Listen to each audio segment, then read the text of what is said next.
Hello မင်္ဂလာပါခီဖြစ်ပါတယ်အားလုံးပဲအလုပ်တွေများပြီးတော့ပြန်မနေကြပြီလားခီတို့ရဲ့ကိုယ်နဲ့စိတ်ကိုခဏလောက်နားပေးလိုက်ကြရအောင်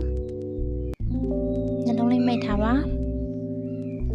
လေကိုတဝါကြီးရှုသွင်းလိုက်ပါခဏအောင်နားမယ်ပြီးရင်ဖြည်းဖြည်းချင်းပြန်ရှုထုတ်လိုက်ပါ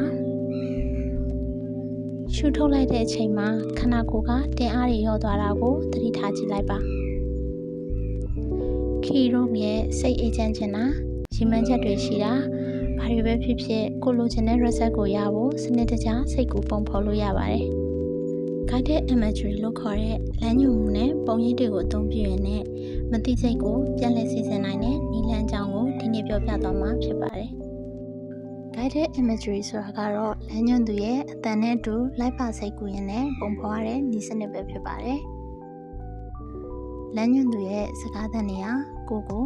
ငြိမ်းချမ်းတဲ့ပင်လယ်ကမ်းစပ်စီစိမ့်လန့်တဲ့တောအုပ်စီဒါမှမဟုတ်ခီရိုနှစ်သက်တဲ့နေရာတစ်ခုစီကိုခေါ်ဆောင်သွားမှာဖြစ်ပြီးတော့စိတ်အေးချမ်းခြင်းပျော်ရွှင်ခြင်းတွေကိုခံစားရမှာဖြစ်ပါတယ်တကယ်တော့ guided imagery ဆိုတာကိုလိုချင်တဲ့ result ရအောင်အသံနဲ့ရုပ်ပုံတွေကိုအသုံးပြုပြီးတော့စနစ်တကျစိတ်ကူးရတာပဲဖြစ်ပါတယ်အသုံးများတဲ့ guided imagery အမျိုးအစားတွေကတော့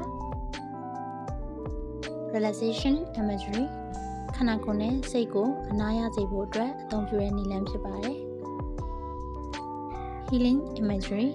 ဒါကတော့ခန္ဓာကိုယ်မှာခံစားနေရတဲ့ဝေဒနာတွေကိုသက်သာဖို့ကူညီပေးတဲ့နည်းလမ်းတစ်မျိုးဖြစ်ပါတယ်နောက်ထပ်တစ်ခုကတော့ goal oriented imagery ကိုလိုချင်တဲ့ပန်းနိုင်တွေရီမှန်းချက်တွေအောင်မြင်တာကိုစိတ်ကူးထဲမှာပုံဖော်ပြီးတော့စိတ်အားထက်သန်မှုနဲ့ကိုယ်ကိုယုံကြည်မှုရှိလာစေတဲ့နည်းလမ်းဖြစ်ပါတယ် pain management imagery ကတော့နာကျင်မှုကိုသက်သာစေဖို့အတွက်အသုံးပြုပါတယ်အာရုံပြောင်းလဲစေတဲ့နည်းနဲ့နာကျင်မှုတွေကိုလျှော့ချပေးတာဖြစ်ပါတယ် guided imagery ကအသက်အရွယ်မရွေးလူတိုင်းအတွက်သင့်တော်ပြီးတော့အသုံးပြုဖို့လွယ်ကူတဲ့နည်းလမ်းတစ်ခုဖြစ်ပါတယ်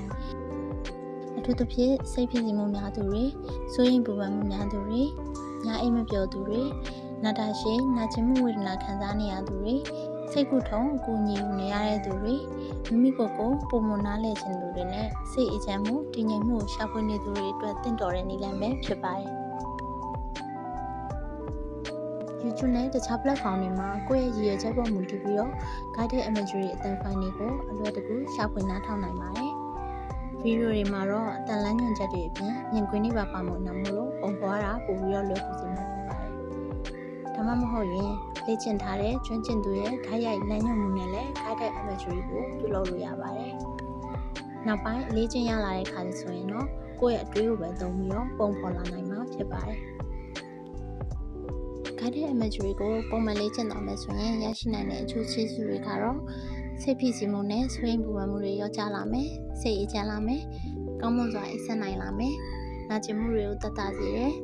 ခန္ဓာကိုယ်ရဲ့ခုခံအားစနစ်တွေကောင်းမွန်လာမယ်တီထွင်ဖန်တီးနိုင်စွမ်းတွေတိုးတက်လာမယ်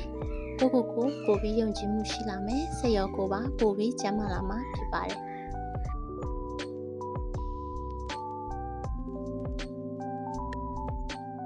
ဗီဒီယိုလေးကိုဆုံးထိကြည့်ရှုပေးတဲ့အတွက်ကျေးဇူးတင်ပါတယ်။နောက်ထပ်စိတ်ဝင်စားစရာကောင်းတဲ့ guided imagery နဲ့ပတ်သက်တဲ့ဗီဒီယိုတွေကိုလည်းပြင်ဆင်ထားတာမို့လို့ channel လေးကို subscribe လုပ်ပြီးတော့စောင့်ကြည့်ပေးပါဦးနော်။နောက်ဗီဒီယိုတွေမှာပြန်တွေ့ကြပါမယ်။ See you